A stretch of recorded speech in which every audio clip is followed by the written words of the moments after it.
success mantra that we follow in Elite Gurukul is E plus S plus E. ESE.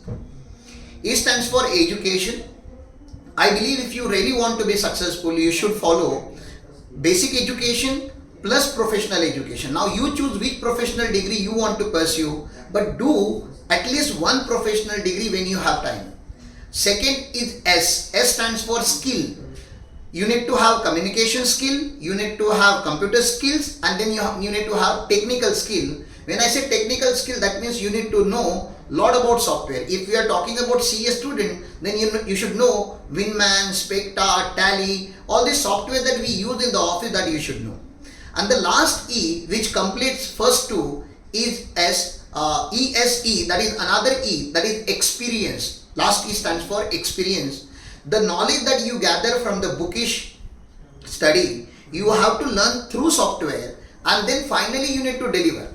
So please follow the success mantra. I hope you will do the best in the life. All the best. Namaskar.